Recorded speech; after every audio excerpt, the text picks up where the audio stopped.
ஒரு செல்லப் பிராணி வைத்திருப்பவரின் மிகப்பெரிய பயங்கரமான கனவை ஒரு கணம் கற்பனை செய்து பாருங்கள். கதவு திறந்திருக்கிறது. ஜன்னல் மூடப்படவில்லை. வெளியே சத்தம் கேட்டு பயந்து ஓடிவிட்டது. அவ்வளவுதான். உங்கள் செல்லம் தொலைந்து விட்டது. நெஞ்சு அதிர்ந்து போகிறது. சுவரொட்டிகள் ஒட்டுகிறீர்கள். அடித்தளங்களில் தேடுகிறீர்கள். ஆனால் பயனில்லை. உங்கள் செல்லப் பிராணியை கிட்டத்தட்ட 100% திரும்பப் பெற வாய்ப்பு இருந்தால் எப்படி இருக்கும்? பூனையின் உடலில் உள்ள சிப் என்பது உண்மையான நேரத்தில் ரியல் டைம் அதன் இருப்பிடத்தைக் காட்டும் ஜிபிஎஸ் டிராக்டர் போன்றது என்று பலர் நினைக்கிறார்கள். ஆனால் அது உண்மையா? இன்று பூனைகளுக்கு சிப் பொருத்தும் இந்த விஷயத்தைப் பற்றி நாம் முழுமையாக புரிந்து கொள்ளப் போகிறோம். இந்தச் சிறிய சாதனம் என்ன? அது எப்படி செயல்படுகிறது? மிகவும் பிரபலமான மற்றும் முட்டாள்தனமான கட்டுக்கதைகளை நாம் உடைப்போம். மேலும் இந்த கூச்சமில்லாத செயல்முறை ஏன் ஒரு விருப்பமல்ல, மாறாக இந்த காலகட்டத்தில் அத்தியாவசியமான தேவை என்பதையும் விளக்குவோம். இந்த காணொளியை இறுதி வரை பாருங்கள். இந்தச் சிறிய சிப் உங்கள் செல்லப் பிராணியின் உயிரை எவ்வாறு காப்பாற்ற முடியும் என்பதையும் உங்கள் பதற்றத்தை எவ்வாறு குறைக்க முடியும் என்பதையும் நீங்கள் அறிந்து கொள்வீர்கள். சரி, நீங்கள் ஏற்கனவே உங்கள் பூனைக்கு சிப் பொருத்தி விட்டீர்களா? உங்களை தடுப்பது என்ன அல்லது இதற்கு மாறாக இந்த முடிவை எடுக்க உங்களை தூண்டியது என்ன என்பதை கருத்துக்களில் எழுதுங்கள். மைக்ரோசிப்பின் முழு முக்கியத்துவத்தை புரிந்து கொள்ள நாம் சிறிது காலப்பயணம் செய்வோம். விலங்குகளை அடையாளம் காணும் யோசனை உலகத்தைப் போலவே பழமையானது. பண்டைய காலங்களிலிருந்து விவசாயிகள் தங்கள் கால்நடைகளின் உரிமையை நிரூபிக்க சூடான இரும்பினால் அவற்றை தரம் பிரிக்கும் முத்திரை குத்தினர். பின்னர் பச்சை குத்துதல் டாட்டூஸ் வந்தது. இது பெரும்பாலும் விலங்குகளின் காதுகளிலோ அல்லது தொடையின் உள்பகுதியிலோ பொறிக்கப்பட்டது. இந்த முறை சற்று மனிதாபிமானம் உள்ளதாக இருந்தாலும் பல குறைபாடுகளைக் கொண்டிருந்தது. பச்சை குத்துவது காலப்போக்கில் மங்கிவிடும். அதை போலியாக உருவாக்கலாம். மேலும் தகவலை படிக்க விலங்கை வலுக்கட்டாயமாக பிடிக்க வேண்டியிருந்தது. இது அதற்கு மன அழுத்தத்தை ஏற்படுத்தியது. 20ஆம் நூற்றாண்டில் டேக்குகள் மற்றும் டோக்கன்களுடன் கூடிய காலர்கள் பட்டை வந்தன. இது ஒரு முன்னேற்றம்தான். ஆனால் காலரை எளிதில் இழக்க நேரிடும். மேலும் சுறுசுறுப்பான பூனைக்கு இந்த டேக்குகள் கிளைகளில் சிக்கிவிடுவது ஆபத்தாகவும் இருந்தது. ரேடியோ எலக்ட்ரானிக்ஸ் வளர்ச்சியால் ஒரு உண்மையான புரட்சி ஏற்பட்டது. 1989ஆம் ஆண்டில் ரேடியோ அதிர்வெண் அடையாள தொழில்நுட்பம், அதாவது RFID விலங்குகளுக்காக காப்புரிமை பெறப்பட்டது. இதுதான் நவீன சிப் பொருத்தலின் அடித்தளமாக அமைந்தது. இதன் யோசனை மிக எளிமையானது. பேட்டரி தேவையில்லாத என்றென்றும் சேவை செய்யக்கூடிய ஒரு சிறிய செயலில்லா பாசிவ் டிரான்ஸ்மிட்டரை உருவாக்கி அதை விலங்கின் தோலின் அடியில் வைப்பது. இது ஒவ்வொரு செல்லப் பிராணிக்கும் தனித்துவமான, வாழ்நாள் முழுவதும் செல்லுபடியாகவும் டிஜிட்டல் குறியீட்டை வழங்க உதவியது. இந்த குறியீட்டை இழக்கவோ அல்லது போலியாக உருவாக்கவோ முடியாது. தொலைந்து போன விலங்குகளை அடையாளம் காண்பதிலும் தேடுவதிலும் ஒரு புதிய சகாப்தம் இவ்வாறுதான் தொடங்கியது. சரி, நாம முக்கியமான விஷயத்திலிருந்து ஆரம்பிக்கலாம். இந்த மைக்ரோசிப்னா என்ன? ஒரு சாதாரண அரிசிய கற்பனை செஞ்சு பாருங்க. இப்போ அதை விடவும் இன்னும் கொஞ்சம் சின்னதா ஆயிடுச்சுன்னு நினைச்சுக்கோங்க. செல்லப் பிராணிகளுக்கான மைக்ரோசிப் ஏறக்குறைய இந்த அளவுதான் இருக்கும். இதோட நீளம் சுமார் 12 மில்லிமீட்டர் இருக்கும். ஆனா அதோட விட்டம் டயமீட்டர் வெறும் 2 மில்லிமீட்டர் தான். இது ஒரு பிரத்யேகமான, அதாவது உடலுக்கு பாதிப்பை ஏற்படுத்தாத பயோகம்பேட்டிபிள் கண்ணாடியால் செய்யப்பட்ட ரொம்ப சின்னஞ்சிறிய கேப்சூல். இந்த கண்ணாடி பொருள் முற்றிலும் செயலற்றது, இனர்ட். அதாவது இது உடல்ல இருக்கிற திசுக்களோட எந்தவிதமான எதிர்வினையும் செய்யாது. இதனால ஒவ்வாமை, அலர்ஜி, வீக்கம் இல்லன்னா உடல் இதை மறுக்கிறது, ரிஜெக்ஷன் போன்ற பிரச்சனைகள் எதுவுமே வராது. செல்லப் பிராணியோட உடல் இந்த கேப்சூலை தன்னோட ஒரு பகுதியா ஏத்துக்கும். நாட்கள் செல்லச் செல்ல அதைச் சுத்தி ஒரு மெல்லிய இணைப்பு திசு படலம் உருவாகி அது உறுதியா ஒரே இடத்துல ஒட்டிக்கொள்ளும். இந்த கண்ணாடி கேப்சூலுக்குள்ளதான் எல்லா அதிசயமும் இருக்கு. இதுக்குள்ள ஒரு குட்டி சிலிகான் சிப் இருக்கு. இதுல தான் தனித்துவமான டிஜிட்டல் கோடு பதிஞ்சிருக்காங்க. அதோட ஒரு சின்ன டாமிரஸ் சுருள் காப்பர் காயில் இருக்கு. இது அண்டனா செயல்படுது. ரொம்ப முக்கியமா நீங்க தெரிஞ்சுக்க வேண்டியது என்னன்னா, இந்த டிவைஸ்ல எந்த பேட்டரி இல்ல பவர் சோர்ஸ் சுத்தமா இல்ல. இது முழுமையா செயலற்றது, பாசிவ். இது 10 வருஷத்துக்கு மேல கூட தோலுக்குள்ள இருக்கலாம், எந்த பாதிப்பையும் காட்டாது, எந்த கதிரியக்கத்தையும் ரேடியேஷன் வெளியேயும் விடாது. இது தனக்குன்னு ஒரு நேரம் வர காத்திருக்கும். அதாவது ஒரு ஸ்பெஷலான ஸ்கேனரை இது கிட்ட கொண்டு போகும்போதுதான் இது செயல்பட ஆரம்பிக்கும். இதனால தான் இது முழுமையா பாதுகாப்பானது. உங்க செல்லப்பிராணி உயிருடன் இருக்கும் வரைக்கும் இதை மாத்தவோ இல்லன்னா பராமரிக்கவோ தேவையே இல்லை. இதன் சிறிய அளவை நேர்ல பார்க்கறதுக்காக மைக்ரோசிப்பை ஒரு அரிசி மணிக்கும் சாதாரண தையல் ஊசிக்கும் பக்கத்துல வச்சு எடுக்கப்பட்ட க்ளோஸ்அப் காட்சியை நீங்க இங்க பார்க்கலாம். சிப் எப்படி உருவாக்கப்பட்டிருக்குன்னு தெரிஞ்சுக்கிட்டோம். இப்போ அது எப்படி இயங்குதுன்னு பார்க்கலாம். இதன் அடிப்படை ரேடியோ அலைவரிசை அடையாளங்காணல், ரேடியோ ஃப்ரீக்வன்சி ஐடென்டிஃபிகேஷன் எனப்படும் RFID தொழில்நுட்பமாகும். இதை நீங்கள் அன்றாட வாழ்க்கையில் பார்த்திருக்கலாம். டோர் போன் சாவிகள், போக்குவரத்து அட்டைகள், டிரான்ஸ்போர்ட் கார்டுகள் அல்லது அலுவலக பாஸ்களில் இது பயன்படுத்தப்படுகிறது. இதன் செயல்பாடு மிகவும் எளிமையானது மற்றும் நேர்த்தியானது. நாம் சொன்னது போல இந்த ஷிப் ஒரு மின்கடத்தா நிலையில் உள்ளது, பாசிவ், மற்றும் அதற்குச் சொந்தமான மின்சக்தி ஆதாரம் இல்லை. இது அதன் செயல்பாட்டுப் பகுதிக்குள் ஒரு ஸ்கேனர் வரும்போது மட்டுமே செயல்படத் தொடங்குகிறது. ஒவ்வொரு கால்நடை மருத்துவமனை மற்றும் விலங்கு அடைக்கலத்திலும் ஷெல்டர் உள்ள ஸ்கேனர் குறைந்த அதிர்வெண் கொண்ட ரேடியோ சிக்னலை வெளியிடுகிறது. மைக்ரோசிப்புக்குள் இருக்கும் தாமிர சுருள் ஆண்டனா, காப்பர் காயில் ஆண்டனா, இந்த சிக்னலை பிடித்து அதன் ஆற்றலை ஒரு மின் தூண்டலாக எலக்ட்ரிக்கல் இம்பல்ஸ் மாற்றுகிறது. இந்த சிறிய தூண்டல் சிலிக்கான் சிப்பை விழித்தெழச் செய்து அதன் தனித்துவமான எண்ணை ஸ்கேனருக்கு திரும்பி அனுப்ப போதுமானது.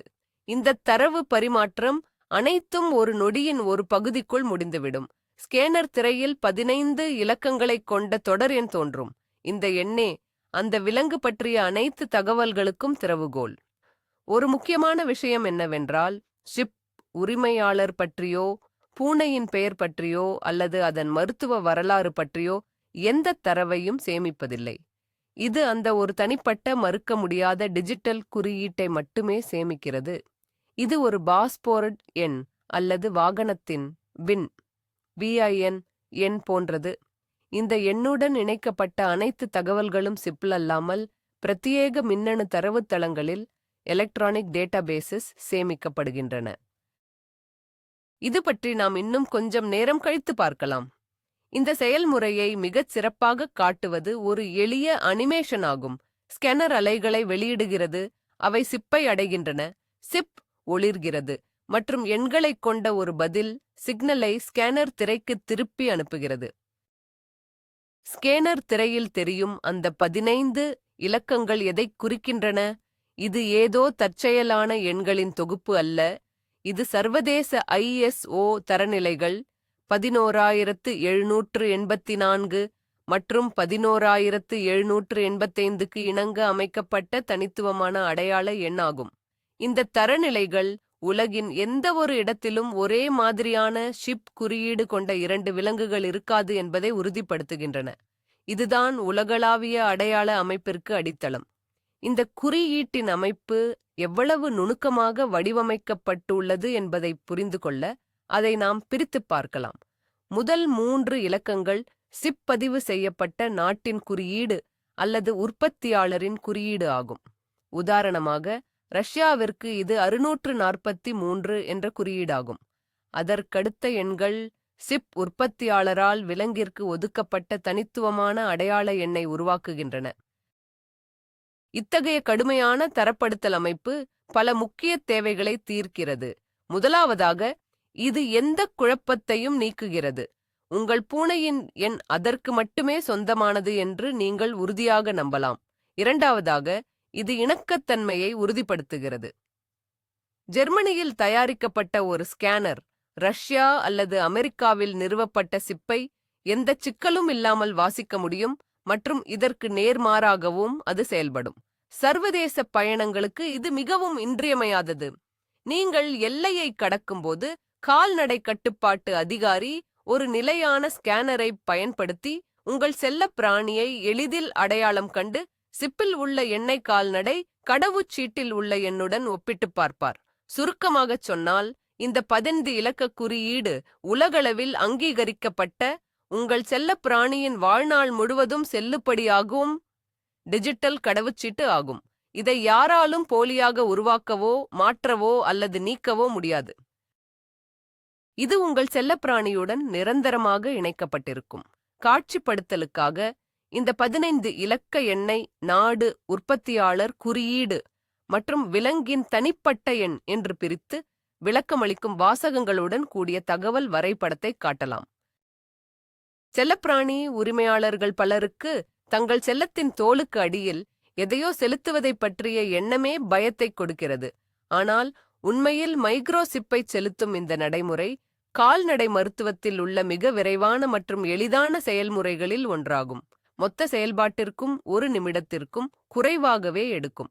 பூனைக்கு இந்த உணர்வு சாதாரண தடுப்பூசி போடுவது போலத்தான் இருக்கும். வாருங்கள், இதை படிமுறையாக பார்க்கலாம்.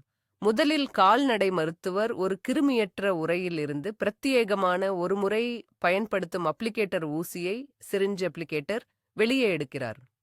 மைக்ரோசிப் ஏற்கனவே இந்த ஊசியின் உள்ளே இருக்கும். அதன் பிறகு சிப் சரியாக வேலை செய்கிறதா மற்றும் ஸ்கேனரில் சரியாக வாசிக்கப்படுகிறதா என்பதை உறுதிப்படுத்த மருத்துவர் ஸ்கேனர் மூலம் சோதிக்கிறார். அடுத்து ஊசி போட வேண்டிய இடத்தில் கிருமிநாசினியை பயன்படுத்துகிறார். சர்வதேச தரத்தின்படி பூனைகளுக்கு மைக்ரோசிப் பிடரி பகுதியில், அதாவது தோள்பட்டைக்கு இடையில் தோலுக்கு அடியில் செலுத்தப்படுகிறது. இந்த இடத்தை சும்மா தேர்ந்தெடுக்கவில்லை. இங்கு தோல் மிகவும் இலகுவாகவும் நரம்பு முடிவுகள் குறைவாகவும் இருப்பதால் இந்த ஊசி கிட்டத்தட்ட வலியே இல்லாததாக இருக்கும். மருத்துவர் தோலை சிறிதாக மடித்து ஒரே ஒரு வேகமான இயக்கத்தில் ஊசியை செலுத்தி சிரிஞ்சின் பிஸ்டனை அழுத்துகிறார். அவ்வளவுதான், சிப் உள்ளே வந்துவிட்டது. இந்த அப்ளிகேட்டர் ஊசி சாதாரண தடுப்பூசி ஊசியை விட சற்று தடிமனாக இருக்கும். ஆனால் அதனால் ஏற்படும் அசௌகரியத்தை குறைக்க அதற்கு ஒரு சிறப்பு கூர்மையான முனை உள்ளது. பெரும்பாலான பூனைகள் இந்த ஊசியை கவனிப்பதே இல்லை, அல்லது சாதாரண தடுப்பூசிக்கு வெளிப்படுத்துவது போலவே லேசான ஒரு அசௌகரியத்தை மட்டுமே வெளிப்படுத்துகின்றன. சிப் செலுத்தப்பட்டவுடன் அது வெற்றிகரமாக பொருத்தப்பட்டு சரியாக வாசிக்கப்படுவதை உறுதிப்படுத்த மருத்துவர் மீண்டும் ஸ்கேனரை பிடரிப் பகுதிக்கு மேல் கொண்டு செல்கிறார். இதற்கு மயக்க மருந்தோ விசேஷ தயாரிப்போ அல்லது அதற்கான சிறப்பு பராமரிப்போ தேவையில்லை. இது எவ்வளவு வேகமானது மற்றும் பயமற்றது என்பதைக் காட்ட ஒரு கால்நடை பொம்மையின் மானக்வீன் மீதோ அல்லது மிகவும் சாந்தமான ஒரு செல்ல பிராணி மீதோ இந்த முழு செயல்முறையையும் செய்து காட்டுவது சிறந்த காட்சி விளக்கமாக இருக்கும். பாசமுள்ள உரிமையாளர்கள் அனைவரையும் வாட்டும் முக்கிய கேள்வி இதுதான். என் பூனைக்கு வலிக்குமா?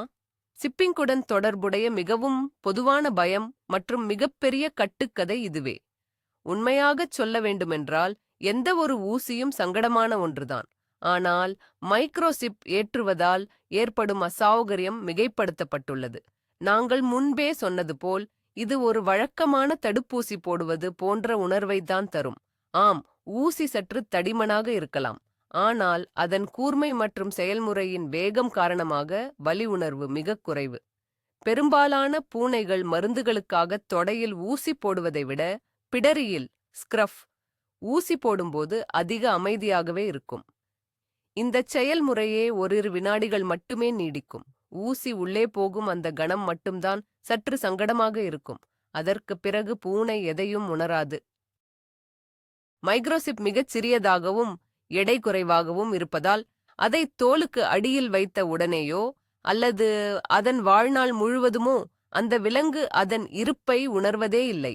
பூனைகளின் பிடரிப் பகுதியில் தோல் சற்று தடிமனாகவும் உணர்திறன் குறைவாகவும் இருக்கும். சண்டைகளிலிருந்து அவற்றை பாதுகாக்க இது ஒரு பரிணாம வளர்ச்சிக் காரணமாகும். இதனால் இந்த பகுதியில் ஊசியை போடுவதை அவை எளிதாகத் தாங்கிக் கொள்ளும். நிச்சயமாக ஒவ்வொரு பூனையும் வேறுபட்டதுதான். அதிக உணர்திறன் கொண்ட சில பூனைகள் கத்தவோ அல்லது விடுபட முயற்சிக்கவோ கூடும். ஆனால் இந்த எதிர்வினை ஊசி போடும் வரை மட்டும்தான் நீடிக்கும். ஊசி போட்டு முடித்தவுடனே அது அமைதியாகிவிடும்.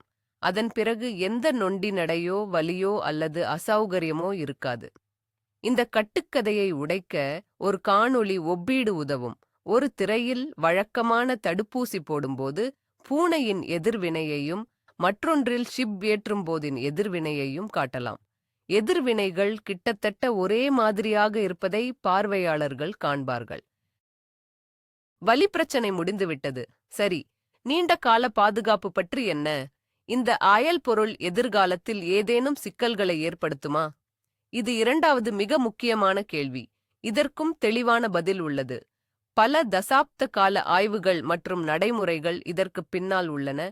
மைக்ரோசிப்கள் மிகவும் பாதுகாப்பானவை என்று நிரூபிக்கப்பட்டுள்ளது. இப்பொழுது ஏற்படக்கூடிய அபாயங்களைப் பார்ப்போம். முதலாவது சிப் இடம்பெயர்தல், சிப் மைக்ரேஷன். இந்த தொழில்நுட்பம் புதிதாக வந்த 90களில் சிப் வைத்த இடத்திலிருந்து நகர்ந்து சென்ற அரிதான சம்பவங்கள் பதிவாகியுள்ளன. ஆனால் இப்போதுள்ள நவீன சிப்களில் அதைச் சுற்றி இணைப்பு திசுக்களின் வளர்ச்சியை தூண்டும் ஒரு சிறப்பு பூச்சு உள்ளது. சிப் வைத்த சில வாரங்களிலேயே அது தோலடி திசுக்களுடன் ஒன்றிணைந்து ஒரே இடத்தில் உறுதியாக பதிந்து விடுகிறது. அதனால் இன்று சிப் இடம்பெயரும் அபாயம் ஏறக்குறைய 0 குறைந்துவிட்டது. இரண்டாவது, வீக்கம் அல்லது நிராகரிப்பு, ரிஜெக்ஷன். இந்த காப்ஸ்யூல் தயாரிக்கப்படும் உயிரிணக்கமான கண்ணாடி, பயோகம்பேட்டிபிள் கிளாஸ், முற்றிலும் செயலற்றது. அதாவது விலங்கின் நோய் எதிர்ப்பு மண்டலம் இதை ஒரு அயல் பொருளாக கருதி தாக்காது. நிராகரிப்பு அல்லது ஒவ்வாமை எதிர்வினைகள் ஏற்படும் வாய்ப்பு 100%க்கும் குறைவான மிக மிக அரிதான நிகழ்வுகளாகும். இறுதியாக மிகவும் பயங்கரமான கட்டுக்கதை என்னவென்றால் சிப் புற்றுநோயை உண்டாக்கும் என்பதுதான். இந்த கட்டுக்கதை இணையத்தில் தீவிரமாக பரப்பப்படுகிறது. ஆனால் இதற்கு எந்த அறிவியல் அடிப்படையும் இல்லை. பிரிட்டனின் சிறிய விலங்குகள் கால்நடை சங்கம் பிஎஸ்ஆவா 1996ஆம் ஆண்டு முதல் சிபிங்கின் பக்க விளைவுகள் குறித்த தரவுத்தளத்தை பராமரித்து வருகிறது. இந்த காலகட்டத்தில் மில்லியன் கணக்கான சிப்கள் பொருத்தப்பட்டுள்ளன. மில்லியன் கணக்கான விலங்குகளுக்கு சிப் வைத்த இடத்தில் சில அரிதான கட்டிகள் மட்டுமே பதிவாகியுள்ளன. ஆனால் சிப்பிற்கும் கட்டிகளுக்கும் இடையே நேரடியான காரணம் விளைவு தொடர்பு, காசல் லிங்க், இதுவரை நிரூபிக்கப்படவில்லை. உண்மையில் சிப்பிங்கிற்கு பிறகு கட்டி வரும் ஆபத்து தடுப்பூசிக்குப் பிறகு ஏற்படும் சார்கோமா அபாயத்தை விட அதிகமாக இல்லை. சில தரவுகளின்படி இது குறைவாகவும் உள்ளது. எனவே சிப்பிங் செய்வதால் கிடைக்கும் நன்மைகள் நாம் ஊகிக்கும் எந்த ஒரு அபாயத்தையும் விட பல மடங்கு அதிகம். பொருத்தப்பட்ட மில்லியன் கணக்கான சிப்களுக்கும் பதிவான ஒரு சில சிக்கல்களுக்கும் இடையேயான விகிதத்தைக் காட்டும் தகவல் வரைபடம், இன்ஃபோகிராஃபிக், சிப்பின் பாதுகாப்பிற்கு சிறந்த ஆதாரமாக இருக்கும். மைக்ரோசிப் என்பது அமைப்பின் ஒரு பகுதி மட்டுமே. இரண்டாவது அதே அளவு முக்கியமான பகுதிதான் ஸ்கேனர். அது இல்லை என்றால் சிப் என்பது தோலுக்கு அடியில் இருக்கும் ஒரு பயனற்ற சிறிய கண்ணாடித் துண்டு மட்டும்தான். நாம் அறிந்தபடி சிப்பை செயல்படுத்தி அதிலிருந்து தனிப்பட்ட எண்ணெய் படிக்கும் கையடக்க கருவியே இந்த ஸ்கேனர் ஆகும். பார்ப்பதற்கு இது ஒரு சிறிய கைக்கருவி போலவோ அல்லது டிவி ரிமோட் போலவோ இருக்கும். இதன் முனையில் வளையம் போன்ற வடிவத்தில் ஒரு ஆண்டெனா இருக்கும். மேலும் படிக்கப்பட்ட குறியீட்டைக் காண்பிக்க ஒரு சிறிய திரை இருக்கும். ஸ்கேனர்களில் பல வகைகள் உள்ளன. பாக்கெட்டில் எளிதில் வைக்கக்கூடிய சிறிய மாடல்களும் உள்ளன. அதேபோல் விலங்குகள் நுழையும் கதவுகளில் பொருத்தப்படக்கூடிய பெரிய நிலையான ஸ்டேஷனரி மாடல்களும் இருக்கின்றன. ஆனால் இவை செயல்படும் விதம் ஒரே மாதிரிதான். கண்டுபிடிக்கப்பட்ட விலங்கை மருத்துவமனைக்கோ அல்லது காப்பகத்திற்கோ கொண்டு வரும்போது கால்நடை மருத்துவர் அல்லது பணியாளர் முதலில் ஸ்கேனரைக் கொண்டு அதன் உடலில் சோதிப்பார்கள். ஸ்கேன் செய்வதற்கான பொதுவான இடம் விலங்கின் முதுகுக்கும் கழுத்துக்கும் இடைப்பட்ட பகுதியாகும். ஒருவேளை சிப்பிடம் மாறியிருந்தால் உறுதி செய்வதற்காக விலங்கின் முழு உடலையும் ஸ்கேன் செய்வது வழக்கம். ஸ்கேனர் சிப்புக்கு அருகில், பொதுவாக 5 முதல் 15 சென்டிமீட்டர் தொலைவில் வந்ததும் ஒரு ஒலி எழுப்பும் சத்தம் கேட்கும். அதன்பின் திரையில் அந்த 15 இலக்க எண் தோன்றும். இந்த ஸ்கேனர்களை எங்கே காணலாம்? அனைத்து கால்நடை மருத்துவமனைகளுக்கும் இது கட்டாயமான கருவியாகும். அதேபோல் ஆதரவற்ற விலங்குகள் காப்பகங்கள், விலங்குகளை பிடிக்கும் சேவை மையங்கள், மேலும் பல நாடுகளில் காவல்துறை நிலையங்கள் மற்றும் தீயணைப்புத் துறையினரிடம் கூட இவை உள்ளன. இதன் மூலம் அதிகாரப்பூர்வ நிறுவனங்களுக்கு கொண்டு வரப்படும் எந்த ஒரு விலங்கிற்கும் சிப் இருக்கிறதா என்று உடனடியாக சோதிக்கப்படுவது உறுதி செய்யப்படுகிறது. சிப்பில் உள்ள தகவலை மிக விரைவில் படிக்கக்கூடிய ஒரு முழுமையான உள்கட்டமைப்பு அமைப்பு இவ்வாறு உருவாக்கப்பட்டுள்ளது. வெவ்வேறு வகையான ஸ்கேனர் மாடல்கள் செயல்படுவதை காட்சிப்படுத்தலாம். உதாரணமாக, ஒரு கால்நடை மருத்துவர் பூனையை ஸ்கேன் செய்வது, காப்பகப் பணியாளர் புதிதாக வந்த ஒரு விலங்கைச் சோதிப்பது போன்ற காட்சிகளை காட்டலாம். ஸ்கேனர் அந்த 15 முக்கியமான இலக்கங்களை காட்டுகிறது. சரி, அடுத்து என்ன? அந்த எண் மட்டும் தனியாக பார்த்தால் அது பயனற்றது. அது வெறும் இலக்கங்களின் தொகுப்புதான். அதற்கு ஒரு பொருள் கிடைக்க வேண்டுமென்றால் அதை உரிமையாளரை பற்றிய தகவலுடன் ஒப்பிட வேண்டும். இங்குதான் தரவுத்தளங்கள், அதாவது டேட்டா பேஸ்கள் உள்ளே வருகின்றன. தரவுத்தளம் என்பது அடிப்படையில் ஒரு மின்னணு கோப்பகம். அங்கு சிப்பின் ஒவ்வொரு தனிப்பட்ட எண்ணுக்கும் உரிமையாளரின் தொடர்பு விவரங்கள், பெயர், முகவரி, தொலைபேசி எண், மின்னஞ்சல் முகவரி ஆகியவை பதிவு செய்யப்பட்டிருக்கும். இந்த பதிவுச் செயல்முறைதான் சிப்பிங்கின் மிக முக்கியமான பொறுப்பு வாய்ந்த கட்டமாகும். கால்நடை மருத்துவர் சிப்பை பொருத்திய பிறகு அதன் பார்கோடு மற்றும் எண் கொண்ட ஒரு சிறப்பு ஸ்டிக்கரை உங்களுக்கு கொடுப்பார். இந்த ஸ்டிக்கர் உங்கள் செல்லப் பிராணியின் கால்நடை மருத்துவ பாஸ்போர்ட்டில் ஒட்டப்படுகிறது. ஆனால் இது மட்டும் போதாது. உங்களின் முதன்மையான பணி என்னவென்றால் இந்த எண்ணை தேசிய அல்லது சர்வதேச தரவுத் தளத்தில் பதிவு செய்வதுதான். பொதுவாக இதை கால்நடை மருத்துவமனையே செய்துவிடும். ஆனால் நீங்கள் அதை கட்டாயம் கண்காணிக்க வேண்டும். ரஷ்யாவில் அனிமல் ஐடி அல்லது அனிமல் ஃபேஸ் போன்ற பல பெரிய தரவுத்தளங்கள் உள்ளன. மற்ற நாடுகளில் அவற்றின் சொந்த தேசிய அமைப்புகள் உள்ளன. நீங்கள் சமீபத்திய தகவல்களை பதிவேற்றியுள்ளீர்களா என்பதையும் அதில் எந்த பிழையும் இல்லை என்பதையும் உறுதிப்படுத்துவது முக்கியம். தரவுத்தளத்தில் பதிவு செய்யப்படாவிட்டால் சிப்பிங் செய்வதே வீண். உங்கள் பூனையை கண்டுபிடித்து ஸ்கேன் செய்த பிறகும் அதன் எண் எந்த தரவுத்தளத்திலும் இல்லை என்றால் உங்களை தொடர்பு கொள்ளவே முடியாது. இது பெயர் மற்றும் புகைப்படம் இல்லாத பாஸ்போர்ட்டை கண்டுபிடிப்பது போலத்தான். எனவே நினைவில் கொள்ளுங்கள், சிப்பிங் என்பது 2 செயல்முறைகள். முதலாவது சிப்பை உடல் ரீதியாக பொருத்துவது. இரண்டாவது, அதைவிட முக்கியமானது, அந்த சிப்பை தரவுத்தளத்தில் பதிவு செய்வது. இதை சிறப்பாக விளக்குவதற்கான சிறந்த வழி டேட்டாபேஸ் இணையதளம் எப்படி இருக்கும், மேலும் செல்லப் பிராணியை பதிவு செய்ய எந்தெந்த பகுதிகளை நிரப்ப வேண்டும் என்பதை காட்டும் ஸ்கிரீன்காஸ்ட் ஒன்றை உருவாக்குவதுதான். ஒரு சூழ்நிலையை கற்பனை செய்வோம். நீங்கள் தெருவில் நடந்து செல்கிறீர்கள். அப்போது ஒரு வீட்டில் வளர்க்கப்படும் சுத்தமான ஆனால் குழப்பமடைந்த நிலையில் இருக்கும் பூனையை பார்க்கிறீர்கள். அது கொஞ்சி உணவுக்காக கேட்கிறது. என்ன செய்வது? முதல் மற்றும் மிக முக்கியமான விதி என்னவென்றால் அதை கடந்து செல்லாதீர்கள். பூனை நன்றாக இருப்பதால் அது சும்மா சுற்றித் திரிகிறது என்று நினைக்க வேண்டாம். ஒருவேளை அது சமீபத்தில் தொலைந்து போய் மிகவும் பயந்திருக்கலாம். உங்கள் கடமை அது மீண்டும் வீடு சேர உதவுவதுதான். இதோ அதற்கான படிப்படியான வழிமுறைகள். முதல் படி, பாதுகாப்பை உறுதி செய்யுங்கள். பூனை பயப்படாமல் உங்களுடன் பழகினால் அதை மெதுவாக கையில் எடுத்துக் கொள்ளுங்கள் அல்லது உங்களிடம் கூண்டு கேரியர் இருந்தால் அதில் வையுங்கள். அதை சாலையிலிருந்து நாய்கள் இல்லாத பாதுகாப்பான இடத்திற்கு அப்புறப்படுத்துங்கள். இரண்டாம் படி, நீங்களே உரிமையாளர்களை தேட முயற்சிக்காதீர்கள்.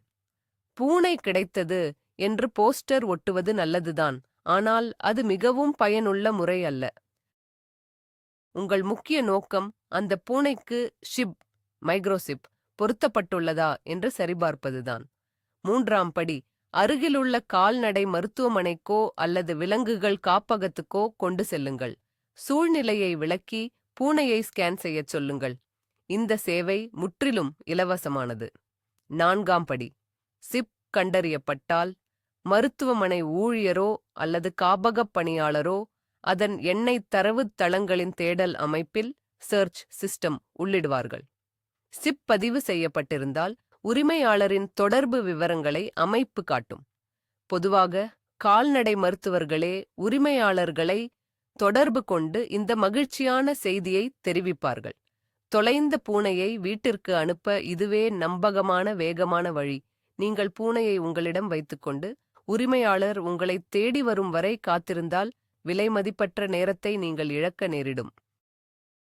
சிப் பொருத்துதல், மைக்ரோசிப்பிங் மற்றும் அதைச் சுற்றியுள்ள அமைப்பு ஒரு சக்தி வாய்ந்த கருவி. அதை எப்படி பயன்படுத்துவது என்று நாம் தெரிந்து கொள்ள வேண்டும். இதை இன்னும் தெளிவாக புரிந்து கொள்ள ஒரு எளிய அனிமேஷன் இன்ஃபோகிராஃபிக் அல்லது ஃப்ளோ சார்ட் மூலம் விளக்கலாம். பூனையை கண்டுபிடித்தல், கால்நடை மருத்துவமனைக்கு எடுத்துச் செல்லுதல், ஸ்கேன் செய்தல், தரவுத்தளத் தேடல், உரிமையாளருக்கு அழைப்பு. இப்போ இதுக்கு அப்படியே நேர்மாறான இன்னும் அதிக வருத்தம் தரக்கூடிய ஒரு சூழ்நிலைய பார்ப்போம். உங்க பூனை காணாம போயிருச்சு. பதட்டம், பயம், விரக்தி இதெல்லாம் ஆரம்பத்துல வர சாதாரண உணர்ச்சிகள் தான். ஆனா நாம நம்மள அமைதிப்படுத்திக்கிட்டு ஒரு திட்டத்தோட முறையாக செயல்படணும். உங்க பூனைக்கு மைக்ரோசிப் பொருத்தப்பட்டிருந்தா அது உங்களுக்கு ஒரு பெரிய பலம். இதோ நீங்க பின்பற்ற வேண்டிய செயல் திட்டம். முதல் படி, சில்லு பதிவு செய்யப்பட்ட தரவுத்தளத்தில் உங்களுடைய தகவல்கள் சரியாக இருக்கிறதான்னு உடனே செக் பண்ணுங்க. அந்த தரவுத்தளத்தின் இணையதளத்துல உங்க தனிப்பட்ட கணக்கிற்கு பர்சனல் அக்கவுண்டா போங்க. உங்க தொலைபேசி எண், மின்னஞ்சல் முகவரி எல்லாமே சரியா இருக்கான்னு உறுதி செய்யுங்க. நீங்க சமீபத்துல இடம் மாறிட்டீங்க அல்லது நம்பரை மாத்திட்டீங்க, ஆனா டேட்டா பேஸ்ல அப்டேட் பண்ணலன்னா உங்களை யாராலையும் தொடர்பு கொள்ள முடியாது. இதுதான் மைக்ரோசிப் பதிவின் மொத்த பயனையுமே கெடுக்கிற ஒரு பொதுவான தவறு. இரண்டாவது படி, பல தரவுத்தளங்கள்ல காணாமல் போனதாக அறிவிக்கும் அனௌன்ஸ் லாஸ் வசதி இருக்கும்.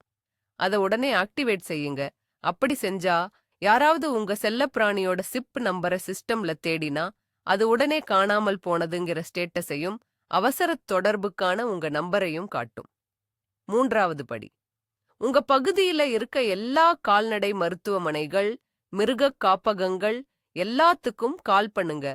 உங்க பூனை காணாம போயிருச்சுன்னு சொல்லி அதோட தோற்றத்தை விளக்கி மைக்ரோசிப் நம்பரை கட்டாயம் அவங்களுக்கு சொல்லுங்க.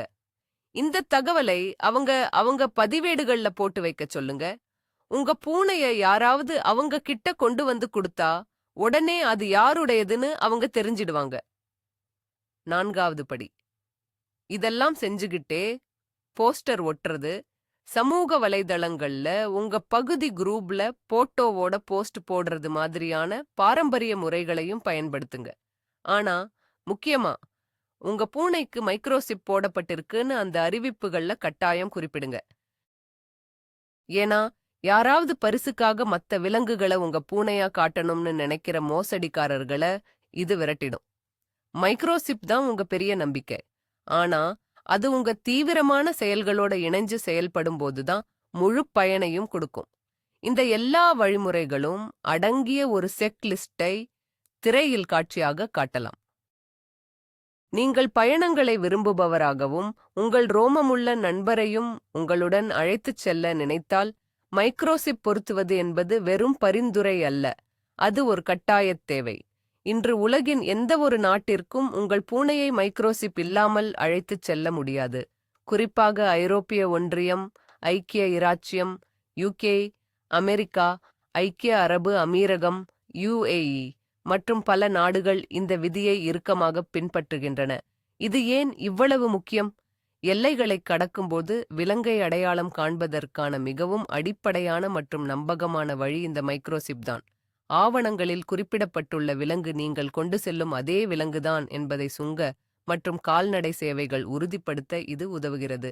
மேலும் இது குறிப்பாக வெறிநாய் காய்ச்சல், ரபீஸ் போன்ற தொற்று நோய்கள் பரவாமல் கட்டுப்படுத்துவதற்கான அமைப்பின் ஒரு முக்கிய அங்கமாகும்.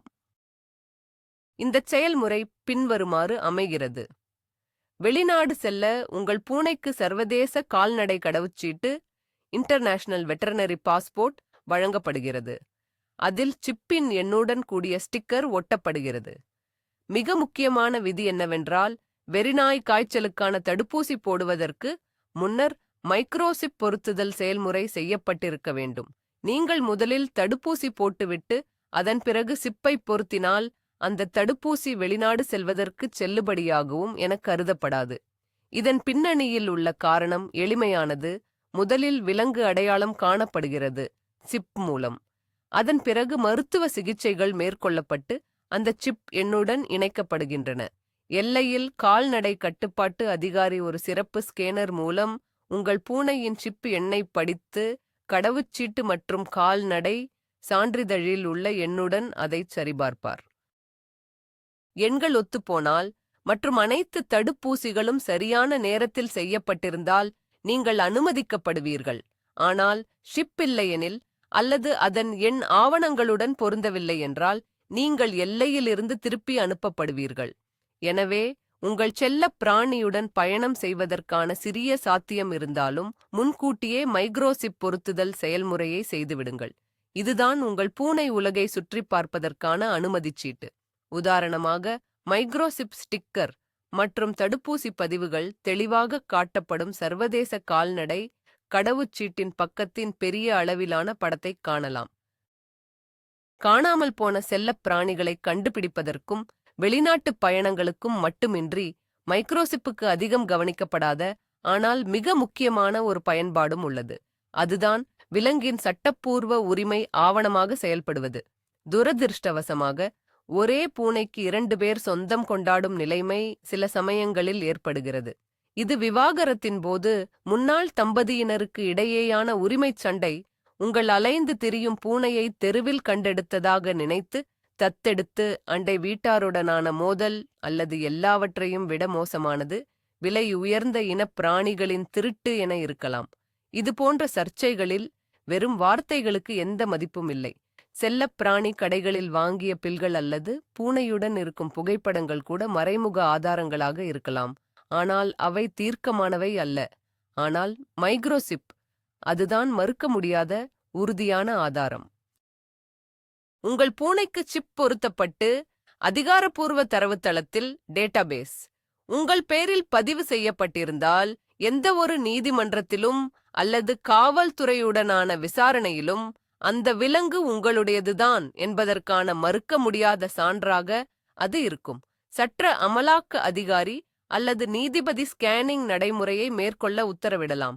அந்த சிப்பின் எண் உங்கள் பெயரில் பதிவு செய்யப்பட்ட எண்ணுடன் பொருந்தினால் உரிமை குறித்த சர்ச்சை உடனடியாக முடிவுக்கு வந்துவிடும். திருட்டுக்கு ஆளாகக்கூடிய விலை உயர்ந்த இனப்பிராணிகளை வைத்திருப்பவர்களுக்கு இது மிகவும் பொருந்தும். உங்கள் விலங்கை யாராலும் திருடி விற்க முடியாது. ஏனெனில் புதிய உரிமையாளர் முதல் முறையாக மருத்துவரிடம் செல்லும்போது அவர்களின் மோசடி அம்பலமாகிவிடும். சுருக்கமாகச் சொன்னால், இந்த சிப் உங்கள் பூனையை ஒரு சாதாரண சொத்தாக இல்லாமல் உலகளாவிய தரவுத்தளத்தில் பதிவு செய்யப்பட்ட ஒரு தனிப்பட்ட வரிசை எண்ணுடன் கூடிய சொத்தாக மாற்றுகிறது. இது உரிமையாளராக உங்கள் உரிமைகளுக்கு ஒரு வலிமையான பாதுகாப்பாகும். இதை ஒரு எளிய தெளிவான அனிமேஷன் மூலம் விளக்கலாம்.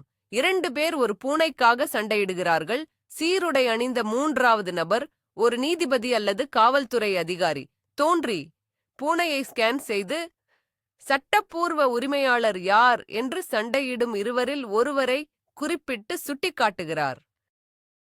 நாம் ஆரம்பத்தில் குறிப்பிட்ட மிக முக்கியமான குழப்பம் ஒன்றுக்கு மீண்டும் வருவோம். இன்றும் பலர் மைக்ரோசிப்பையும் மைக்ரோசிப் ஜிபிஎஸ் ட்ரேக்கரையும் ஜிபிஎஸ் டிராக்கர் குழப்பிக் கொள்கிறார்கள். இவை இரண்டும் முற்றிலும் மாறுபட்ட பயன்பாடுகளைக் கொண்ட சாதனங்கள் என்பதை புரிந்து கொள்வது மிக அவசியம். மைக்ரோசிப் என்பது ஒரு செயலற்ற அடையாள அட்டை குறியீடு, பாசிவ் ஐடி டேக். இது எந்த சிக்னல்களையும் வெளியிடுவதில்லை. இதற்கு மின்சக்தி ஆதாரம் தேவையில்லை. மேலும் இது பூனையின் இருப்பிடத்தை கண்காணிக்க முடியாது. ஒரு ஸ்கேனர் மூலம் மிக அருகில் செயல்படுத்தினால் மட்டுமே இது செயல்படும். அதன் முக்கிய நோக்கம் பூனையை கண்டறிந்த பின் இது யாருடைய பூனை என்ற கேள்விக்கு பதிலளித்து உரிமையாளரை அடையாளம் காண உதவுவது மட்டுமே. ஜிபிஎஸ் ட்ரேக்கர் என்பது கண்காணிக்க பயன்படும் செயலில் உள்ள சாதனமாகவும் ஆக்டிவ் டிவைஸ். இது ஒரு சிறிய பெட்டி போன்றது.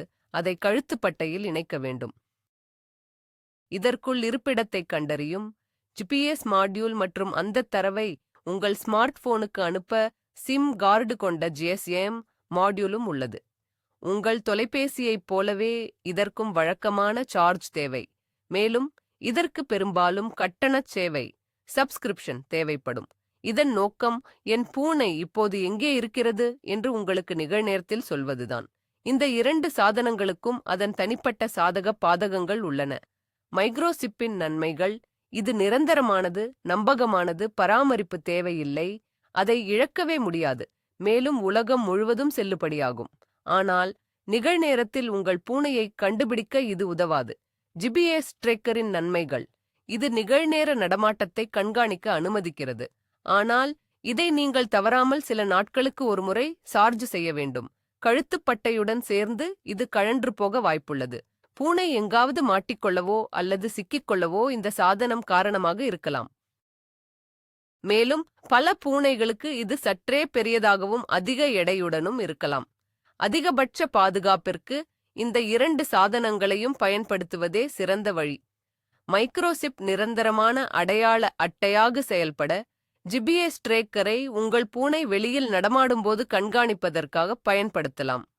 இந்த குழப்பங்கள் அனைத்தையும் முடிவுக்கு கொண்டுவர மைக்ரோசிப் மற்றும் ஜிபிஎஸ் ட்ரேக்கர் என்ற தலைப்புகளின் கீழ் செயல்பாட்டின் கொள்கை, சக்தி ஆதாரம், அளவு, நோக்கம், நன்மைகள், பாதகங்கள் என பிரித்து திரையில் உள்ள ஒப்பீட்டு அட்டவணையை பாருங்கள்.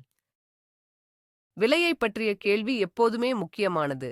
பூனைக்கு மைக்ரோசிப் பொருத்துவதற்கு எவ்வளவு செலவாகும்? இதை முதலில் சொல்லிவிடுகிறோம். இது மிகவும் குறைந்த செலவிலான கால்நடை சிகிச்சை முறைகளில் ஒன்றாகும். சிப் பொருத்தும் செலவு 2 முக்கிய காரணிகளை உள்ளடக்கியது: மைக்ரோசிப்பின் விலை மற்றும் அதை பொருத்துவதற்கான கால்நடை மருத்துவரின் சேவை கட்டணம். கிருமி நீக்கம் செய்யப்பட்ட அப்ளிகேட்டரில் இருக்கும் சிப்பின் விலை குறைவாகத்தான் இருக்கும். செலவின் பெரும் பகுதி நிபுணரின் வேலைக்குத்தான் செல்கிறது. அதாவது அவருடைய நேரம், கிருமி நீக்கம் செய்யப்பட்ட பொருட்களை பயன்படுத்துதல், எல்லாவற்றிற்கும் மேலாக தரவுத்தளத்தில் டேட்டாபேஸ் செய்யப்படும் பிந்தைய பதிவு. ஒரு முழுமையான சிப்பிங் செயல்முறைக்கு ஆகும் செலவு பகுதியை பொறுத்தும் மருத்துவமனையின் தரத்தை பொறுத்தும் மாறுபடும். கால்நடை மருத்துவமனைகள் அடிக்கடி சலுகைகளை வழங்குகின்றன. உதாரணமாக அறுவை, சிகிச்சை மற்றும் சிப்பிங் குறைந்த விலையில் போன்ற திட்டங்கள் மூலம் இந்த செயல்முறையை இன்னும் மலிவாக முடிக்க முடியும். கட்டணத்தில் தரவுத்தள பதிவும் ரெஜிஸ்ட்ரேஷன் உள்ளதா என்பதை நீங்கள் தெளிவுபடுத்திக் கொள்வது அவசியம். நேர்மையற்ற சில கிளினிக்குகள் சிப்பை பொருத்திவிட்டு ஸ்டிக்கரை உங்களிடம் கொடுத்துவிட்டு பதிவை உங்களது பொறுப்பில் விடலாம். உங்கள் செல்ல பிராணியின் தரவை தேசிய மற்றும் சர்வதேச தரவுத்தளங்களில் அவர்களே பதிவு செய்து அதற்கான பதிவு சான்றிதழை வழங்கும் மருத்துவமனைகளை தேர்ந்தெடுப்பது நல்லது. இப்பொழுது இந்த ஒருமுறை செலவை காணாமல் போன பூனையை தேடுவதற்கான சாத்தியமான செலவுகளுடன் ஒப்பிட்டு பார்ப்போம். நூற்றுக்கணக்கான விளம்பரங்களை அச்சிட்டு ஒட்டுவது, சமூக ஊடகங்களில் கட்டண விளம்பரங்களை வெளியிடுவது, கண்டுபிடிப்பவருக்கு வெகுமதி அளிப்பது, எல்லாவற்றிற்கும் மேலாக உங்கள் பதற்றம், நேரம் மற்றும் மன உளைச்சல். இந்த பின்னணியில் பார்க்கும்போது சிப் பொருத்துவதற்கான ஒருமுறை கட்டணம் என்பது உங்கள் அமைதி மற்றும் பாதுகாப்பிற்கான மிகச் சிறிய முதலீடாகவே தெரிகிறது. ஒரு தராசின் ஒரு தட்டில் சிப் பொருத்தும் செலவு என்ற தலைப்புடன் சிறிய நாணய குவியல் இருப்பதும், மறுதட்டில் இழப்பிற்கான செலவு என்ற தலைப்புடன் போஸ்டர்கள், கேள்விக்குறிகள், கடிகாரங்கள் மற்றும் மன அழுத்த மாத்திரைகள் குவிந்திருப்பதும் ஒரு மிகவும் அழுத்தமான விளக்கமாக இருக்கும். என் பூனைக்கு மைக்ரோசிப் வைக்க இது ரொம்ப சீக்கிரமா அல்லது தாமதமா? இந்த கேள்வியும் பூனையின் உரிமையாளர்களை அடிக்கடி குழப்பமடையச் செய்கிறது. கால்நடை மருத்துவர்களின் பதில் தெளிவாக உள்ளது. பூனைக்கு எந்த வயதிலும் மைக்ரோசிப் வைக்கலாம். எந்த கடுமையான கட்டுப்பாடுகளும் இல்லை. இருப்பினும் இந்த செயல்முறையை மிகவும் வசதியாகவும் சரியான நேரத்திலும் செய்ய சில பரிந்துரைகள் உள்ளன. சிப் வைப்பதற்கு ஏற்ற சரியான நேரம் என்பது பூனைக்குட்டிக்கு முதல் தடுப்பூசிகள் போடும் 2 முதல் 3 மாத வயது ஆகும். இந்த நடைமுறையை வழக்கமான தடுப்பூசியுடன் வசதியாகச் சேர்த்துக் கொள்ளலாம். எப்படி இருந்தாலும் மருத்துவமனை விஜயம் மற்றும் ஊசி போடுவதால் பூனைக்குட்டிக்கு சிறிய மன அழுத்தம் இருக்கும். எனவே சிப் வைப்பது அதற்கு அதிக அசௌகரியத்தை ஏற்படுத்தாது. மேலும் இந்த வயதில் பூனைக்குட்டிகள் மிகவும் ஆர்வமாக இருப்பதால் அவை வீட்டிலிருந்து வெளியேறும் ஆபத்து உள்ளது. எனவே ஆரம்பகால அடையாளப்படுத்துதல் மிகவும் முக்கியமானது. மேலும் பூனைக்கு மயக்க மருந்து கொடுக்கப்பட்டிருக்கும் போது, கருத்தடை அல்லது அறுவை சிகிச்சை செய்யும் போதும் மைக்ரோசிப் வைப்பது வழக்கமாக பின்பற்றப்படுகிறது. இந்த நிலையில் பூனைக்கு வலி எதுவும் தெரியாது. ஆனால் உங்களிடம் சிப் வைக்கப்படாத ஒரு வளர்ந்த அல்லது வயதான பூனை இருந்தால் என்ன செய்வது? பயப்படத் தேவையில்லை. இதைச் செய்ய ஒருபோதும் தாமதமில்லை. வளர்ந்த பூனைக்கான செயல்முறை பூனைக்குட்டிக்கான செயல்முறையிலிருந்து வேறுபடாது. இது அதே அளவு பாதுகாப்பானதுதான். நீங்கள் ஒரு பூனையை அடைக்கலம் தரும் இடத்திலிருந்து ஷெல்டர் தத்தெடுத்திருந்தால் பெரும்பாலும் அதற்கு ஏற்கனவே ஷிப் வைக்கப்பட்டிருக்கலாம். ஷிப்பை உங்கள் பேரில் மீண்டும் பதிவு செய்ய அடைக்கல மைய ஊழியர்களை உங்கள் முன்னால் ஸ்கேன் செய்யச் சொல்லி அனைத்து ஆவணங்களையும் கேட்டுப் பெறுங்கள். முக்கிய விதி இதுதான்: ஒருபோதும் செய்யாமல் இருப்பதை விட தாமதமாக செய்வது சிறந்தது. உங்கள் வளர்ந்த வீட்டுப் பூனை எங்கும் செல்லாது என்று நினைத்து சிப் வைக்கும் நடைமுறையை தள்ளிப்போட வேண்டாம். எந்த வயதிலும் துரதிருஷ்டவசமான சம்பவங்கள் நடக்கலாம். இதை காட்சிப்படுத்த பூனையின் வாழ்க்கை தொடர்ச்சியை பூனை குட்டி முதல் வயதான பூனை வரை ஒரு காலவரிசையாக கற்பனை செய்யலாம். அதில் சிப் வைப்பதற்கான சிறந்த தருணங்களான முதல் தடுப்பூசி, கருத்தடை மற்றும் முழு நீளத்திலும் வேறு எந்த நேரத்திலும் என்ற வாசகத்தையும் குறித்துக் காட்டலாம். மைக்ரோசிப் பொருத்துதல் குறித்த இணைய கட்டுக்கதைகளில் சில மிக மிகைப்படுத்தப்பட்ட கற்பனைகளும் அடங்கும். ஷிப் காலப்போக்கில் பேட்டரி தீர்ந்து போகும், காந்த சக்தி இழக்கும் அல்லது வெறுமனே வேலை செய்வதை நிறுத்திவிடும் என்று சிலர் நிஜமாகவே அஞ்சுகிறார்கள். இது இயற்பியல் ரீதியாக ஏன் சாத்தியமற்றது என்று இப்போது பார்ப்போம். நாம் பலமுறை சொன்னது போல, மைக்ரோசிப்பில் பேட்டரி என்பதே இல்லை, சுத்தமாகவே இல்லை. தகவல்களைச் சேமித்து வைக்க அதற்கு எந்த சக்தியும் தேவையில்லை. அதனால் அது டிஸ்சார்ஜ் ஆகவோ அல்லது ஆற்றல் தீர்ந்து போகவோ முடியாது. தனித்துவமான எண் தொழிற்சாலையிலேயே அதன் சிலிக்கான் நினைவகத்தில் நிரந்தரமாக பதியப்பட்டு விட்டது. அதை அழிக்கவோ மாற்றவோ முடியாது. அது அங்கே நிரந்தரமாக இருக்கும். இப்போது காந்த சக்தி இழப்பது பற்றி பார்ப்போம். பழைய ஆடியோ கேசட்டுகள் அல்லது கிரெடிட் கார்டுகளைப் போல ஷிப்காந்த பதிவு முறையில் இயங்கவில்லை. இது ரேடியோ அலை அதிர்வெண் தூண்டல், ரேடியோ ஃப்ரீக்வன்சி இண்டக்ஷன் என்ற கோட்பாட்டின் அடிப்படையில் செயல்படுகிறது. சக்தி வாய்ந்த காந்தங்கள், எக்ஸ்ரே கதிர்கள், விமான நிலையங்களில் உள்ள மெட்டல் டிடெக்டர்கள், மைக்ரோவேவ் ஓவன்கள் இவற்றில் எதுவும் சிப்பை சேதப்படுத்தவோ அல்லது அதிலிருந்து தகவலை அழிக்கவோ முடியாது. அதன் கண்ணாடி குப்பியும் எளிமையான உட்புற அமைப்பும் அதை வெளிப்புற தாக்குதல்களுக்கு மிகவும் எதிர்ப்புத் திறன் கொண்டதாக ஆக்குகிறது. மைக்ரோசிப்பின் ஆயுட்காலம் செல்லப்பிராணியின் மொத்த ஆயுட்காலத்தை விட அதிகமாக இருக்க வேண்டும் என்றே வடிவமைக்கப்பட்டுள்ளது. உற்பத்தியாளர்கள் பொதுவாக 25 வருடங்கள் அல்லது அதற்கு மேற்பட்ட ஆயுட்காலத்தை உறுதிப்படுத்துகின்றனர். இந்த தொழில்நுட்பம் பயன்படுத்தப்பட்ட மொத்த காலத்திலும் சிப் முதுமையால் செயலற்றுப் போய்விட்டது என்ற ஒற்றை நிகழ்வு கூட இதுவரை பதிவு செய்யப்படவில்லை. ஷிப்பை வாசிக்க முடியாமல் போவதற்கான ஒரே கற்பனையான காரணம் அது உடல் ரீதியாக அழிந்து போவதுதான். உதாரணமாக, திமில் பகுதியில் மிகக் கடுமையான காயம் ஏற்படுவது. ஆனால் அப்படி ஒரு சம்பவம் நடப்பதற்கான வாய்ப்பு மிக மிக குறைவு. எனவே நீங்கள் உறுதியாக இருக்கலாம், ஒருமுறை பொருத்தப்பட்ட சிப் உங்கள் செல்லப்பிராணிக்கு அதன் வாழ்நாள் முழுவதும் நம்பகத்தன்மையுடன் சேவை செய்யும். சிப் மீது ஒரு பெரிய காந்தம், மின்னல் மற்றும் லேசர் ஆகியவற்றால் தாக்க முயற்சிக்கும் வேடிக்கையான அனிமேஷன் இந்த கருத்தை சிறப்பாக விளக்கும். சரி, இப்போது ஒரு பிரபல சதித் திட்டம், கான்ஸ்பிரசி தியரி குறித்து பேசலாம். இந்த சிப் மூலமாக அரசால் அல்லது உளவுத்துறையால் என்னையும் என் பூனையையும் கண்காணிக்க முடியும். இந்த கவலை இந்த தொழில்நுட்பம் எப்படி வேலை செய்கிறது என்று தெரியாததால் வருகிறது. இது ஏன் சாத்தியமில்லை என்பதை மீண்டும் ஒருமுறை மிக மிக எளிமையாக பார்ப்போம். முதல் விஷயம், இந்த சிப் ஒரு ஜிபிஎஸ் டிராக்கர் அல்ல. அது தானாக எந்த சிக்னலையும் அனுப்பாது. அது அமைதியாக செயலற்று இருக்கும். அதிலிருந்து தகவலை பெற வேண்டுமானால் நீங்கள் ஒரு ஸ்கேனரை அருகாமையில் கொண்டு செல்ல வேண்டும். எவ்வளவு அருகாமையில? சில சென்டிமீட்டர் தூரத்தில, அவ்வளவுதான்.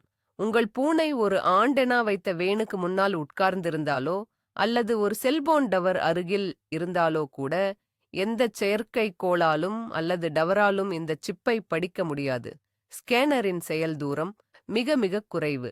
அதைவிட முக்கியம், இந்த சிப் ஒரு எண்ணை மட்டும்தான் அனுப்பும், வெறும் 15 இலக்கங்கள். அது உங்களது பெயரையோ முகவரியையோ அல்லது நீங்கள் பிரவுசரில் என்ன பார்த்தீர்கள் என்ற விவரத்தையோ அனுப்பாது. அது சொல்வது இதுதான்: என் எண் 985 இப்படி போகிறது. இந்த எண் அர்த்தமுள்ளதாக இருக்க வேண்டுமானால் நீங்கள் ஒரு இரகசிய தரவுத்தளத்தை, க்ளோஸ்ட் டேட்டாபேஸ், அணுக வேண்டும். கால்நடை மருத்துவமனைகள் மற்றும் விலங்கு காப்பகங்களின் இந்த தரவுத்தளங்களுக்கான அணுகல் மிகவும் கட்டுப்படுத்தப்பட்டுள்ளது. யாராலும் சும்மா உள்ளே சென்று உரிமையாளரை பற்றிய தகவல்களை பார்க்க முடியாது. உதாரணத்துக்கு, ஒரு செல்லப்பிராணி திருடப்பட்டால் காவல்துறை அதிகாரிகள் விசாரணையின் பேரில் அதிகாரப்பூர்வமாக விண்ணப்பித்தால்தான் இந்த விவரங்களைப் பெற முடியும். எனவே சிப் கண்காணிப்புக்கு பயன்படுத்தப்படவே முடியாது. அது இருப்பிடத்தைக் காட்டாது, தனிப்பட்ட தகவல்களைச் சேமிக்காது. அது முற்றிலும் செயலற்றது, பாசிவ். ஒரு மைக்ரோசிப் மூலம் உளவு பார்க்க முடியும் என்று பயப்படுவது, நீங்கள் வாங்கும் பால் பாக்கெட்டில் உள்ள பார்கோடு மூலம் உங்களை உளவு பார்க்க முடியும் என்று பயப்படுவதற்குச் சமம். இதை நீங்கள் இன்னும் தெளிவாக புரிந்து கொள்ள ஒரு காட்சி படத்தை மனதில் வையுங்கள். சிப்பிலிருந்து ஓரிரு சென்டிமீட்டருக்கு மட்டுமே சிக்னல் வரும். வெகு தொலைவில் உள்ள செயற்கைக்கோளாலோ அல்லது செல்போன் டவராலோ அந்த சிக்னலை பிடிக்கவே முடியாது.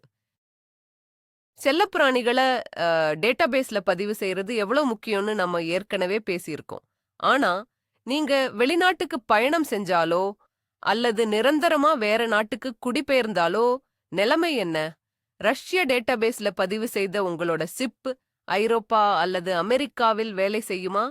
இந்த இடத்தில்தான் சர்வதேச டேட்டாபேஸ் நெட்வொர்க்குகள் நமக்கு கை கொடுக்கின்றன.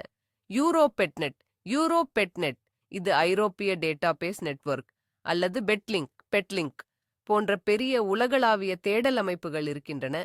இந்த அமைப்புகளை நேரடியான டேட்டாபேஸ் என்று சொல்ல முடியாது. இவை தகவல்களை திரட்டும் மையங்கள், அக்ரிகேட்டர்ஸ் எனலாம். இவை உலகம் முழுவதிலும் உள்ள பல்வேறு தேசிய டேட்டாபேஸ்களில் இருந்து தகவல்களை ஒருங்கிணைத்து வைத்திருக்கின்றன. வெளிநாட்டில் ஒரு கால்நடை மருத்துவர் இந்த சிப் எண்ணை சர்வதேச தேடல் மையத்தில் உள்ளிடும்போது, அந்த சிப் எந்த நாட்டில் எந்த தேசிய டேட்டாபேஸில் பதிவு செய்யப்பட்டுள்ளது என்பதை இந்த அமைப்பு தானாகவே கண்டுபிடித்து அந்த டேட்டாபேஸுக்கான லிங்கை அல்லது தொடர்பு விவரங்களை உடனடியாக வழங்கும். இதன் மூலம் உங்கள் செல்லப்பூனை வீட்டிலிருந்து ஆயிரக்கணக்கான கிலோமீட்டர் தொலைவில் கண்டுபிடிக்கப்பட்டாலும் அதை கண்டுபிடித்தவர்களால் உங்களை தொடர்பு கொள்ள முடியும். அதனால்தான் ஷிப்பை பதிவு செய்யும்போது சர்வதேச நெட்வொர்க்குகளுடன் இணைக்கப்பட்டுள்ள டேட்டாபேஸ்களை தேர்ந்தெடுப்பது மிக மிக அவசியம். இந்த தகவல் பொதுவாக அந்த டேட்டாபேஸின் இணையதளத்திலேயே குறிப்பிடப்பட்டிருக்கும். சர்வதேச தேடலுக்கு ஆதரவாக இருக்கும் ஒரு டேட்டாபேஸில் பதிவு செய்வது, பயணத்தின் போது உங்கள் செல்லப்பிராணி தொலைந்து போனால் அதை மீண்டும் நீங்கள் கண்டடையும் வாய்ப்பை பல மடங்கு அதிகரிக்கிறது. இது காணாமல் போன விலங்குகளை தேடுவதற்கான உலகளாவிய ஒரே தளத்தை உருவாக்குகிறது. இதன் மூலம் எல்லைகள் மறைக்கப்படுகின்றன. இதை நாம் எப்படி கற்பனை செய்து பார்க்கலாம் என்றால், சர்வதேச தேடல் நெட்வொர்க்கை மையமாகக் கொண்ட ஒரு ஹப்புடன், சென்ட்ரல் ஹப், உலகின் பல்வேறு தேசிய டேட்டாபேஸ்களின் லோகோக்கள் கோடுகளால் இணைக்கப்பட்டிருக்கும் ஒரு உலக வரைபடத்தை நினைவில் கொள்ளுங்கள். இது அவை எவ்வாறு தகவல்களை பரிமாற்றிக் கொள்கின்றன என்பதை காட்சிப்படுத்துகிறது. இப்போது நாம் உரிமையாளரின் பொறுப்பு சம்பந்தமான மிக முக்கியமான விஷயத்திற்கு வந்துவிட்டோம். நீங்கள் அதிநவீனமான சிப்பை உங்கள் செல்லப்பிராணிக்கு பொருத்தலாம், அதை சிறந்த சர்வதேச தரவு தளத்தில் பதிவு செய்யலாம். ஆனால் ஒரு சிறிய தவறைச் செய்தால் இவை அனைத்தும் பயனற்று போகும். அது என்னவென்றால், உங்கள் தொடர்பு விவரங்களை புதுப்பிக்க மறந்து விடுவதுதான். விலங்குகள் காப்பகங்களின் புள்ளி விவரங்களின்படி கண்டுபிடிக்கப்பட்ட சிப் பொருத்தப்பட்ட ஒரு செல்லப்பிராணியை அதன் உரிமையாளரிடம் ஒப்படைக்க முடியாமல் போவதற்கான மிக பொதுவான காரணம் என்னவென்றால், தரவுத்தளத்தில் காலாவதியான தகவல்கள் இருப்பதுதான். மக்கள் வேறு ஒரு இடத்திற்கு குடிபெயர்கிறார்கள், கைபேசி எண்ணை மாற்றுகிறார்கள், ஆனால் தங்கள் செல்லப்பிராணியின் விவரங்களை புதுப்பிக்க மறந்துவிடுகிறார்கள். ஒரு சூழ்நிலையை கற்பனை செய்து பாருங்கள். உங்கள் பூனை கண்டுபிடிக்கப்பட்டு ஒரு மருத்துவமனைக்கு கொண்டுவரப்பட்டு ஸ்கேன் செய்யப்படுகிறது. ஊழியர் தரவுத்தளத்தில் உங்கள் விவரங்களைக் கண்டறிந்து குறிப்பிட்ட எண்ணுக்கு அழைக்கிறார். ஆனால் பதிலுக்கு இந்த எண் இப்போது பயன்பாட்டில் இல்லை அல்லது அழைத்த நபர் இல்லை என்று கேட்கிறார். அவர் மின்னஞ்சல் அனுப்புகிறார், ஆனால் அந்த மின்னஞ்சலும் திருப்பி அனுப்பப்படுகிறது. அவ்வளவுதான். அத்துடன் தேடல் முடிவடைகிறது. 100% வீடு திரும்புவதற்கான வாய்ப்பு இருந்த பூனை ஆதரவற்றதாக கருதப்பட்டு காப்பகத்திற்கு அனுப்பப்படுகிறது. எனவே இதை ஒரு விதியாக வைத்துக் கொள்ளுங்கள். உங்கள் தொடர்பு விவரங்களில் தொலைபேசி, முகவரி, குடும்பப் பெயர் ஏதேனும் மாற்றம் ஏற்பட்டால், உங்கள் சிம் கார்டை மாற்றிய பின் அல்லது வாடகை ஒப்பந்தத்தில் கையெழுத்திட்ட பின் முதலில் தரவுத்தள வலைத்தளத்திற்குச் சென்று தகவல்களை புதுப்பிக்கவும். இதற்கு உங்களுக்கு 5 நிமிடங்கள் மட்டுமே தேவைப்படும். ஆனால் இந்த 5 நிமிடங்கள் ஒரு நாள் உங்கள் செல்லப்பிராணியை காப்பாற்றக்கூடும். உங்கள் காலண்டரில் ஒரு நினைவூட்டலை செட் செய்து கொள்ளுங்கள். வருடத்திற்கு ஒரு முறை உங்கள் விவரங்கள் சரியாக உள்ளனவா என்று சரிபார்க்கவும். உங்கள் பொறுப்பு கால்நடை மருத்துவமனையுடன் முடிந்துவிடவில்லை. அது அந்த விலங்கின் வாழ்நாள் முழுவதும் தொடர்கிறது. இதற்கு ஒரு சோகமான ஆனால் படிப்பினை தரும் அனிமேஷன் சிறந்த எடுத்துக்காட்டாக இருக்கும். கையில் தொலைபேசியுடன் இருக்கும் காப்பக ஊழியர் குழப்பத்தில் இருக்கும் பூனையை பார்க்கிறார். அந்த தொலைபேசி திரையில் இந்த எண்ணுக்கு சேவை இல்லை என்ற செய்தி தோன்றுகிறது. செல்லப் பிராணிகளுக்கு சிப் பொருத்தும் தொழில்நுட்பம் ஒருபோதும் தேங்கவில்லை. இன்று நாம் சாதாரணமாக நினைக்கும் ஒரு விஷயம் வெறும் 30 ஆண்டுகளுக்கு முன்பு கற்பனைக்கு எட்டாத ஒன்றாக இருந்தது. அப்படியென்றால் எதிர்காலத்தில் என்னவெல்லாம் வரப்போகிறது? இந்தத் துறையில் ஆய்வுகள் பல வழிகளில் முன்னேறி வருகின்றன. அவற்றில் முதலாவது மற்றும் மிகவும் நம்பிக்கைக்குரியது பயோமெட்ரிக் சிப்புகளை உருவாக்குவதுதான். இன்றைய தேதியில் விலங்கின் அடையாள எண்ணை மட்டும் கொடுக்காமல் அதன் உடல் வெப்பநிலையையும் அளவிடக்கூடிய மைக்ரோசிப்கள் நடைமுறையில் உள்ளன. மேலும் அவை தீவிரமாக பயன்படுத்தப்படுகின்றன.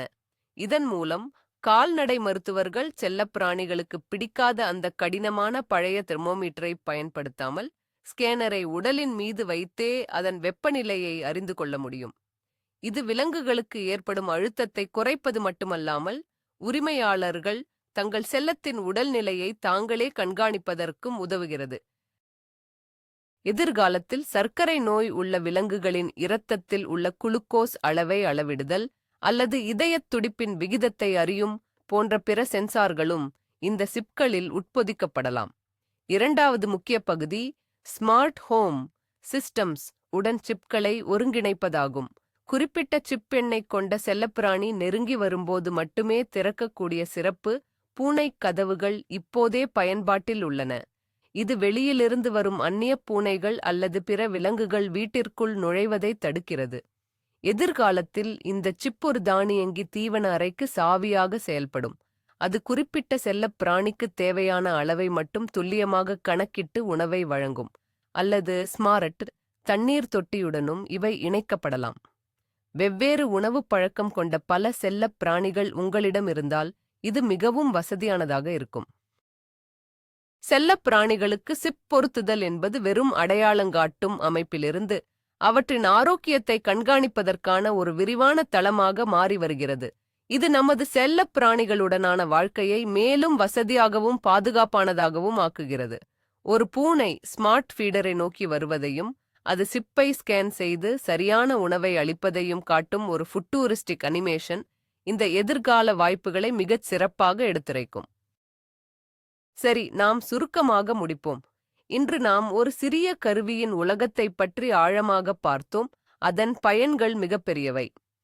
இந்த மைக்ரோசிப் ஒரு ஜிபிஎஸ் டிராக்கர் அல்லது உளவு பார்க்கும் கருவியோ அல்ல என்பதை நாம் புரிந்து கொண்டோம். உங்கள் செல்லப்பிராணியை கண்டுபிடிப்பதற்கான மிகவும் நம்பகமான கருவி இதுதான். இதை தொலைக்கவோ அல்லது போலியாக உருவாக்கவோ முடியாது. இது அடிப்படையில் அதன் வாழ்நாள் முழுவதும் செல்லுபடியாகும் ஒரு டிஜிட்டல் பாஸ்போர்ட் ஆகும். இதை பொருத்தும் செயல்முறை மிக விரைவானது, கிட்டத்தட்ட வலியற்றது மற்றும் மிகவும் பாதுகாப்பானது. இதன் மூலம் கிடைக்கும் பயன்களோ அளவிட முடியாதவை. சிப் பொருத்துதல் என்பது காணாமல் போன உங்கள் பூனையை கண்டுபிடிப்பதற்கான வாய்ப்பை மட்டும் கொடுக்கவில்லை. இது பயணங்களுக்கு தேவையான ஒரு நிபந்தனை. அத்துடன் உரிமை தொடர்பான சட்ட விவாதங்களில் இது ஒரு வலுவான ஆதாரமாகவும் செயல்படுகிறது. தங்கள் செல்லப் பிராணியின் பாதுகாப்பில் அக்கறை கொண்ட ஒரு பொறுப்புள்ள உரிமையாளரின் அடையாளமே இந்த ஷிப்பிங் ஆகும். இந்த சிப்கள், ஸ்கேனர்கள் மற்றும் தரவுத்தளங்கள் அடங்கிய இந்த சிக்கலான அமைப்பு ஒரே ஒரு நோக்கத்திற்காகத்தான் உருவாக்கப்பட்டுள்ளது. அதாவது, முடிந்தவரை அதிகமான காணாமல் போன செல்லப்பிராணிகள் தங்கள் பாசமுள்ள குடும்பங்களிடம் திரும்பிச் செல்ல வேண்டும் என்பதே அந்த நோக்கம். இந்த முக்கியமான வீடியோவை இறுதி வரை பார்த்ததற்கு நன்றி. இந்த தகவல் உங்களுக்கு பயனுள்ளதாக தெரிந்தால் தயவுசெய்து லைக் செய்யுங்கள். மேலும் மற்ற பூனை உரிமையாளர்களுடன் இந்த வீடியோவை பகிருங்கள். உங்கள் செல்லப்பிராணிகளின் ஆரோக்கியம் மற்றும் பாதுகாப்பு பற்றிய பிற முக்கியமான வீடியோக்களை தவறவிடாமல் இருக்க எங்கள் சேனலுக்கு சப்ஸ்கிரைப் செய்யவும். இப்போது உங்களுக்கான முக்கியமான கேள்வி: உங்கள் பூனைக்கு ஏற்கனவே ஷிப் பொருத்தப்பட்டு விட்டதா? ஷிப் மூலமாக நீங்கள் உங்கள் செல்லப்பிராணியை மீட்ட அனுபவம், உங்கள் சந்தேகங்கள் அல்லது மீட்புக் கதைகளை கீழே உள்ள கருத்துப் பெட்டியில் கமெண்டில் பகிர்ந்து கொள்ளுங்கள். வாருங்கள், விவாதிக்கலாம்.